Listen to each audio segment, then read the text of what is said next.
Bonjour frères et sœurs et bienvenue sur votre chaîne Bishop WK TV.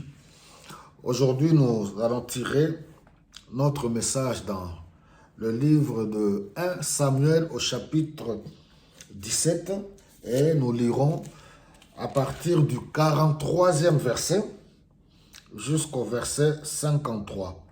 Nous lisons la parole de Dieu. Goliath lui cria, mais prends-tu pour un chien, toi qui viens contre moi avec des bâtons? Maudit sois-tu par tous les dieux des Philistins. Viens ici que je donne ta chair en nourriture aux oiseaux et aux bêtes sauvages. Toi, répondit David, tu viens contre moi avec une épée, une lance et un sabre. Moi, je viens armé du nom du Seigneur de l'univers, le Dieu des troupes d'Israël que tu as insulté.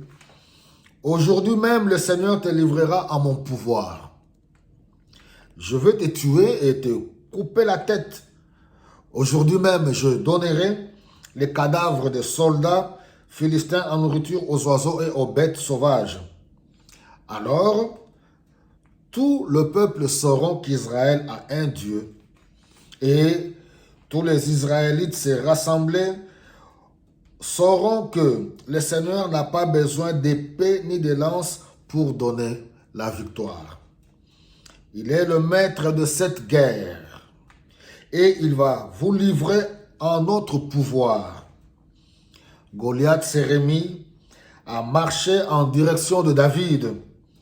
Celui-ci courut rapidement à la rencontre du Philistin, prit une pierre dans son sac, la lança avec sa fronde et la tenit en plein front. La pierre s'y enfonça et l'homme s'écroula la face contre terre. Ainsi David triompha de Goliath et le tua sans épée, grâce à sa fronde et à une pierre. Il courut jusqu'à Goliath, le tira son épée du fourreau et lui coupa la tête. Alors les Philistins, voyant que leur héros était mort, s'enfuirent.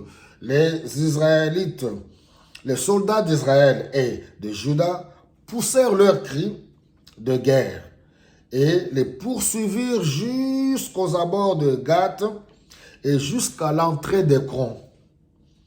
Des cadavres de Philistins jonchaient la route de Charaïm jusqu'à Gath et à Écron. Les Israélites abandonnèrent la poursuite et revèrent piller le camp philistin.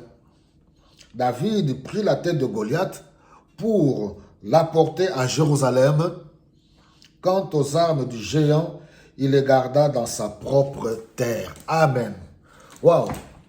C'est la plus grande bataille de tous les temps que l'Ancien Testament nous présente. La plus grande bataille que nous trouvons dans l'Ancien Testament, il s'agit de cette bataille que David avait livrée contre Goliath.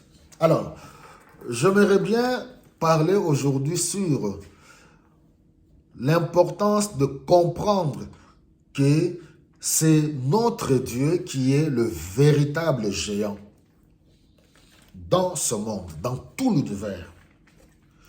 Le véritable géant, ce ne sont pas le système de ce monde. Ce ne sont pas les problèmes. Ce n'est pas, oui, toutes les situations difficiles que nous rencontrons dans notre vie. Mais un homme de foi, une femme de foi comprend que le véritable géant, c'est Dieu. Le Dieu qui a créé les cieux et la terre. C'est Dieu qui s'est révélé à nous par le canal de son Fils unique, Jésus-Christ, notre Seigneur et notre Sauveur. Oui, nous nous rappelons de cette belle victoire que le Seigneur a remportée à la croix de Golgotha. Il y a de cela plus de 2000 ans. Il a vaincu le diable, comme nous le dit Colossiens au chapitre 2, verset 15. il a triomphé. Oui, oui, le diable, il a triomphé par l'œuvre de la croix. Il a livré publiquement en spectacle. Oui, toutes les puissances du monde des ténèbres. Oui, Jésus est vainqueur. C'est lui le véritable géant. Alors, il y a tellement de choses à tirer, des enseignements, des leçons à tirer dans la vie de ce jeune homme David. Oui, David qui a un destin spécial. Je pense que pour les hommes de foi et les femmes de foi, nous pouvons réellement comprendre que oui, avec Dieu, nous pouvons compter sur un avenir meilleur et un avenir spécial. Des hommes et des femmes qui sont appelés à relever les défis. Les défis, il y en aura toujours dans la vie. Que ce soit dans sa vie personnelle, que ce soit au niveau de nos familles, que ce soit là où nous évoluons au travail ou au niveau même de la nation. Je ne sais pas quels sont les défis que tu es appelé à relever dans ta vie. C'est pour cela il est tellement important de faire confiance en Dieu. Pour nous qui avons cru en Dieu, comprendre que oui, Dieu, notre Dieu, est le seul vrai géant de notre vie. Si Dieu, nous comprenons que Dieu est le véritable géant, alors, du fait que Dieu se tient à nos côtés, du fait que Dieu est avec nous, oui, nous pouvons comprendre qu'il peut faire de nous aussi des géants, comme il a fait de David. Un petit jeune, un simple jeune, face à un Goliath près de 3 mètres.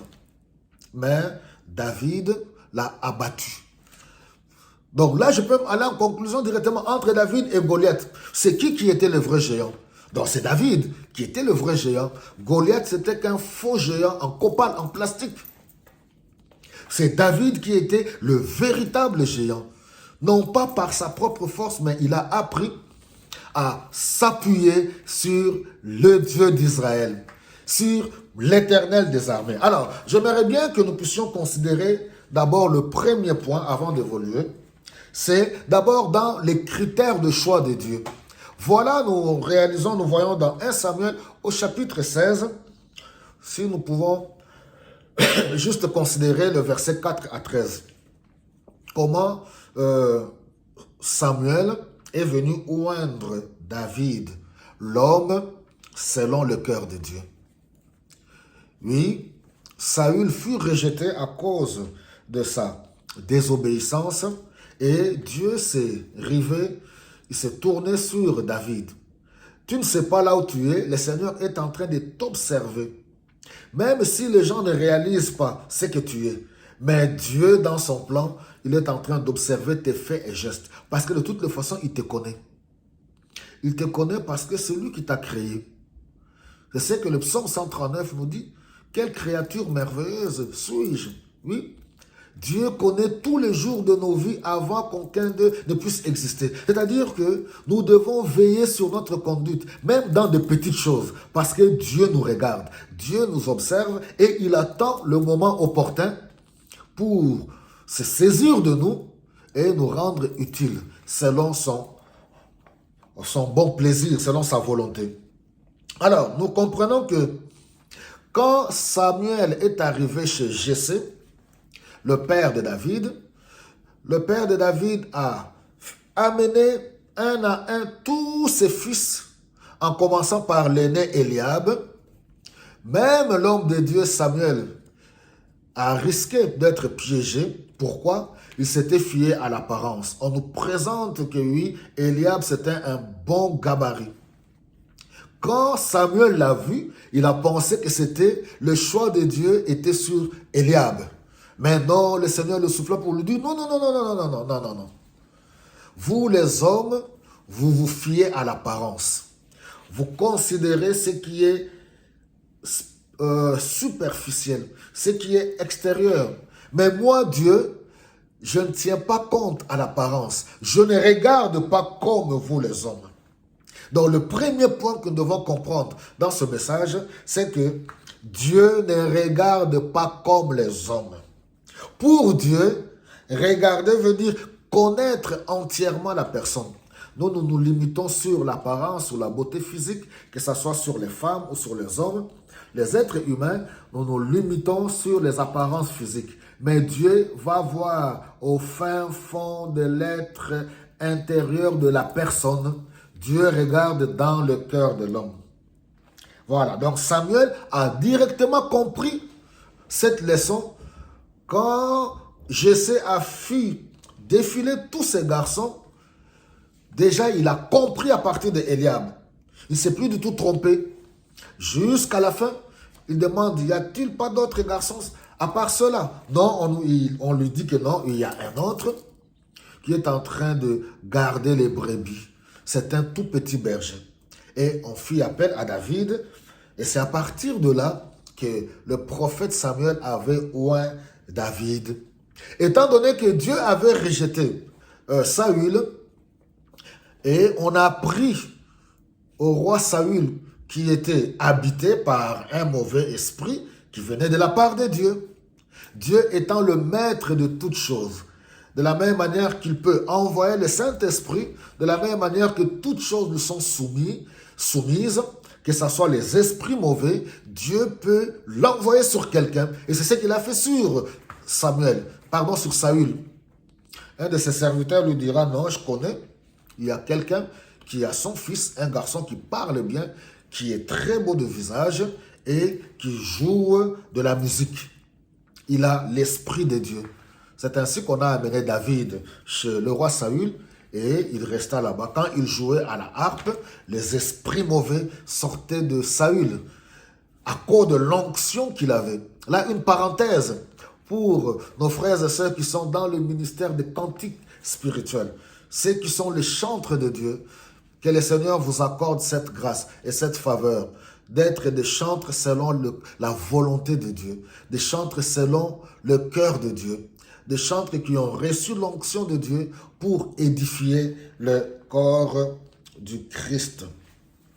Le deuxième point que j'aimerais bien que nous puissions considérer, nous le trouvons dans 1 Samuel chapitre 16, versets 28 à 30. La situation s'est fait que il y avait la guerre entre les Philistins et le peuple d'Israël. C'est tous les jeunes hommes, tous les garçons en âge d'aller en guerre qui devaient se pointer. Et voilà, les grands frères de David sont allés en guerre. Et le papa, je sais, voulait s'enquérir de nouvelles de ses enfants. Il appelle David pour lui dire, viens, j'aimerais bien que tu ailles visiter tes frères, que tu leur apportes la nourriture et que tu puisses m'enquérir de leurs nouvelles. Et David, un garçon obéissant, il a laissé les troupeaux auprès d'un gardien et il partit pour aller rencontrer ses frères. Je t'assure, le jour où ton jour va arriver pour être utilisé pour relever des défis, tu ne réaliseras pas. Ça sera un jour comme tout autre jour, un jour normal. Ce jour-là, David ne savait pas qu'il allait être le héros de toute une nation. De l'autre côté, Goliath ne savait pas que c'était aussi, il était en train de vivre son dernier jour. Parce que durant 40 jours, il a cessé de terrasser le peuple d'Israël. Il était là matin, midi et soir, en train de... C'était un terroriste, au fait, Goliath. Mais il ne savait pas que dans le plan de Dieu, oui, le 41e jour, c'était la fin, oui, où il devait continuer à terroriser le peuple de Dieu. David se lève et il arrive au camp de bataille, impressionné en tant qu'un jeune homme.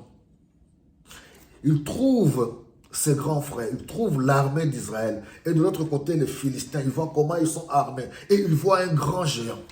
Et il vient, au moment où il arrive, Goliath relance encore le défi. Trouvez-moi quelqu'un, trouvez une personne qui peut se liguer contre moi. S'il arrive à m'abattre, alors les Philistins, nous allons être des esclaves du peuple d'Israël. Mais si je l'abats, vous allez être nos esclaves.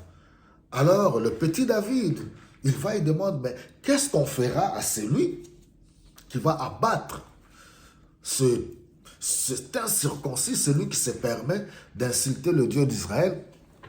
Et c'est là que les soldats ont commencé à lui dire, non, c'est lui qui va abattre cet homme.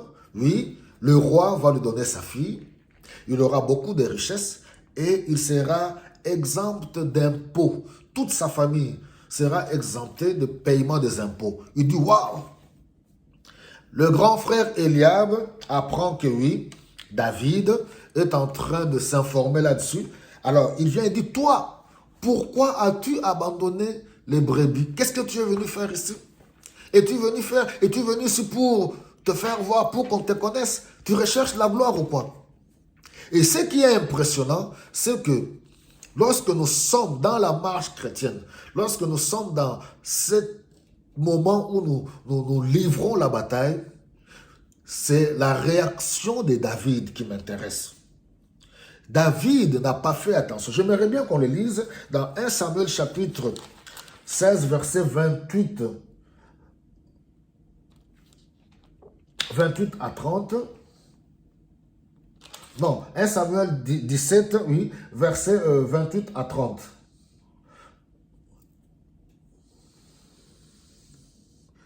Mais son frère Eliab l'a entendu discuter avec les soldats et se fâcha. Pourquoi es-tu venu ici, lui dit-il? À qui as-tu laissé ton petit troupeau dans le désert? Je te connais bien, petit prétentieux, espèce de vaurien. C'est pour assister au combat que tu es venu. Qu'ai-je fait de mal? Demanda David. J'ai simplement posé une question. Le verset 30, écoutez, regardez l'attitude de David. Il tourna le dos à son frère et s'adressa à un autre soldat. Mais bien aimé, dans la vie chrétienne, dans notre marche avec le Seigneur, dans cette grande famille que nous constituons, la grande famille des enfants de Dieu ou de peuple de Dieu, même dans nos églises locales, nous ne devons pas nous tromper de l'adversaire. Ouais, c'est ce que David a fait. La première des choses, le critère de choix de Dieu. Dieu ne voit pas l'apparence. Dieu ne se fie pas à l'apparence comme nous les êtres humains.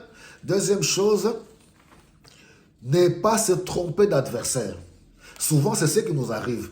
Nous entrons dans des conflits mutuels inutiles. Et à partir de ce conflit, nous donnons l'avantage à l'adversaire. Vous pouvez vous imaginer, ce n'est pas n'importe qui a méprisé David. Il a même insulté petit vaurien. Ça, c'est la version du français courant.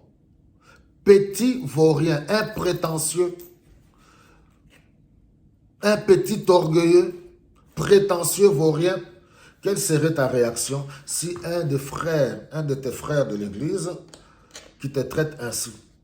C'est ainsi que vous voyez dans les églises ou dans nos familles, nous entrons dans beaucoup de conflits, nous prions ensemble, mais nous avons des cœurs meurtris, où nous avons des rancœurs, des rancunes, où nous combattons mutuellement. Nous pensons que l'ennemi, celui qui m'en veut, c'est mon frère. C'est tout ça, ce sont des petites portes qu'on ouvre et l'ennemi s'infiltre pour nous dominer et prendre de l'avance. C'est ainsi que nous perdons beaucoup de batailles.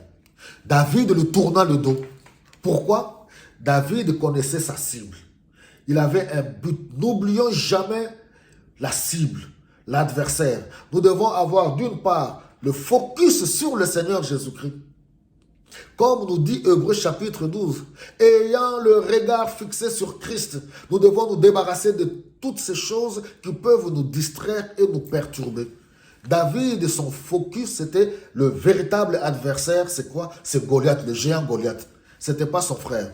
Donc, que le Seigneur nous aide, mes bien-aimés, à prendre cela en considération. Le troisième point, c'est dans 1 Samuel, chapitre 17, verset 31 à 37.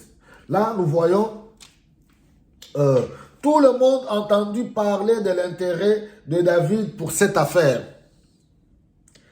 Saül lui-même en fut informé. Il fit aussitôt venir David qui lui dit, « Majesté, personne ne doit perdre courage à cause de ce Philistin. J'irai moi-même me battre contre lui. » Non, répondit Saül, tu ne peux aller le combattre. Tu n'es qu'un enfant, alors qu'il est soldat depuis sa jeunesse. Majesté, reprit David, quand j'ai gardé les moutons, oui, les moutons de mon père, si un lion où un ours vient et emporte un mouton du troupeau, je le poursuis, je le frappe et j'arrache la victime de sa gueule. S'il se dresse contre moi, je le saisis à la gorge et je le frappe à mort. C'est ainsi que j'ai tué des lions et des ours. Eh bien, je ferai subir le même sort à ce Philistin païen, puisqu'il a insulté l'armée du Dieu vivant. Le Seigneur m'a protégé des griffes du lion et de l'ours, aura aussi à me protéger des attaques de ce Philistin. Vas-y donc, répondit Saül, et que le Seigneur soit avec toi. Vous vous imaginez, 40 jours, Goliath est en train de terroriser et le roi ainsi que tous les soldats du peuple d'Israël. Ça arrive aux oreilles du roi qu'il y a un jeune homme qui est intéressé à ce problème, qui veut relever le défi. Et on amène le jeune homme devant le roi. Ce qui me plaît réellement dans ce passage, c'est que David, il s'appuie sur Dieu pour dire, il se rappelle des victoires passées. Ouais. Dans cette marche chrétienne, dans les batailles que nous sommes appelés à livrer, nous devons avoir dans notre esprit les victoires que Dieu nous a accordées dans le passé. Nous devons nous rappeler des lions, des ours, des buffles, des éléphants que nous avons abattus dans le passé en nous appuyant sur le Dieu d'Israël, en nous appuyant sur la grandeur et la puissance de Dieu. C'est ce que David a fait. Rappelons-nous de nos victoires passées. Alléluia. Nous devons nous rappeler comment Dieu a intervenu dans des situations difficiles et compliquées dans le passé. Là, je m'adresse à quelqu'un. Je ne sais pas qu'est-ce que tu es en train de vivre aujourd'hui. Quels sont les défis que tu es appelé à relever dans ta propre vie? Rappelle-toi des autres défis du passé. Comment tu les as relevés en t'appuyant sur Dieu. Dieu est le même hier, aujourd'hui et pour l'éternité. S'il t'a rendu capable de relever les défis d'hier, il t'a rendu capable d'abattre les ours et les lions de l'autre fois, il est ce même Dieu, il ne change pas parce qu'il est capable. Il a la capacité, il a la puissance d'accomplir encore les mêmes merveilles aujourd'hui. C'est pour cela que tu es un véritable géant à côté de ce véritable géant qui est notre Dieu. Le quatrième point, et voilà, quand c'est dans 1 Samuel 17, verset 39 à 40, aussitôt que le roi David, Saül dit à David, ok, vas-y, mais directement il ôte ses armes pour le faire porter à David. David le porte, mais ça n'allait pas. Directement, il s'est débarrassé de toutes ses armes. Le quatrième point, j'aimerais bien que nous devons comprendre que dans cette bataille, nous ne devons pas copier aveuglément la méthode ou utiliser la méthode des autres aveuglément. Dieu nous utilise différemment.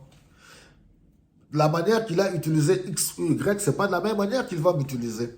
Donc, ayons à l'esprit d'être tout simplement sensible à la méthode et aux stratégies de Dieu dans le combat, dans la bataille. Nous ne devons pas imiter aveuglement, bien qu'on nous dit d'imiter la foi des anciens. Comment ils ont compté sur Dieu. Mais quant aux méthodes d'agir, nous devons être sensibles à l'écoute de Dieu, à l'esprit du Seigneur, pour savoir quelles sont les armes ou les méthodes. Par la grâce de Dieu, nous avons le nom de Jésus, nous avons le sang de Jésus, nous avons la puissance du Saint-Esprit pour agir et combattre. Parce que dans le nom de Jésus, tous genoux fléchissent dans le ciel, sur la terre et sous la terre. N'est-ce pas, le Seigneur nous a dit, voici les miracles qui accompagneront tous ceux qui auront cru en mon nom. Tous ceux qui auront cru en moi. En mon nom, c'est-à-dire au nom de Jésus-Christ. Le nom de Jésus, c'est une arme puissante. Au nom de Jésus, vous chasserez les démons. Au nom de Jésus, vous imposerez les mains aux malades et ceux-ci seront guéris. Donc nous avons une arme puissante. Être sensible à l'écoute de Dieu. Alors, le cinquième point, c'est quand maintenant David se retrouve face à ce Goliath. C'est le texte, je pense que c'est là que nous avons commencé notre lecture. Alors, il dit au verset 45,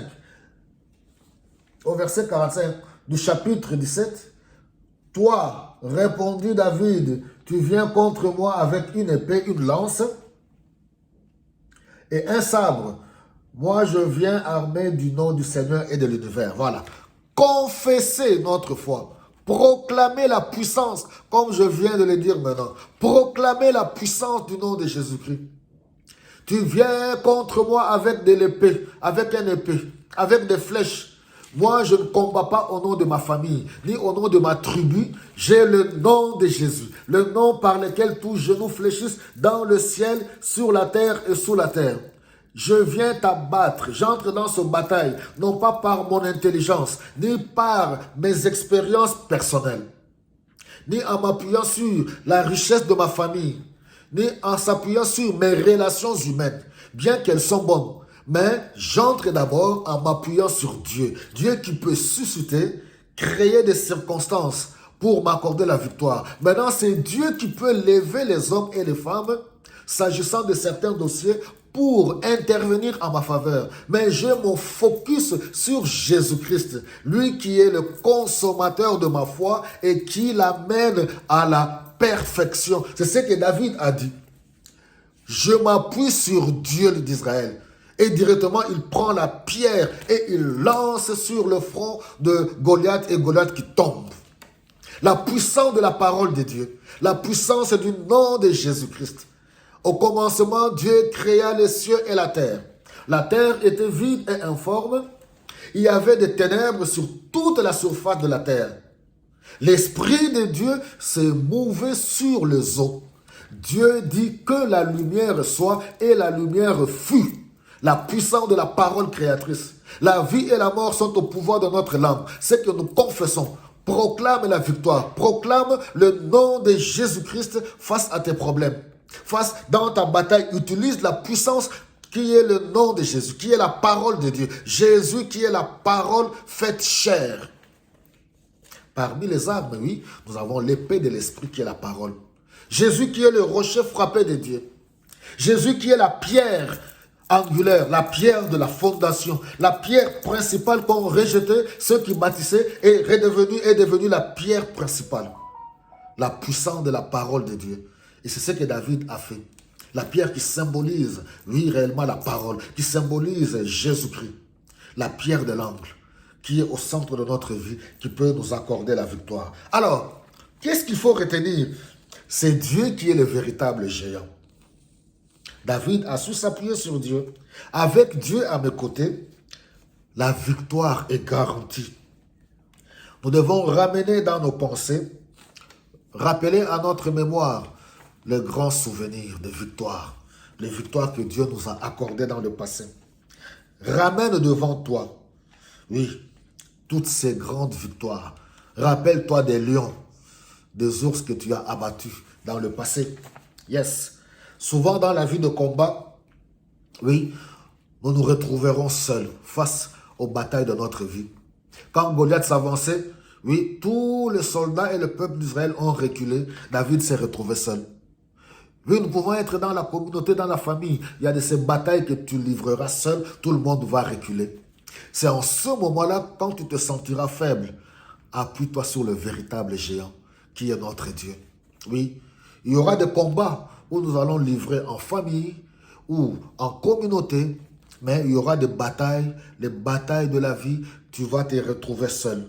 Mais fais confiance en Dieu. La foi, c'est la confiance en Dieu. Donc, sois fort dans la prière.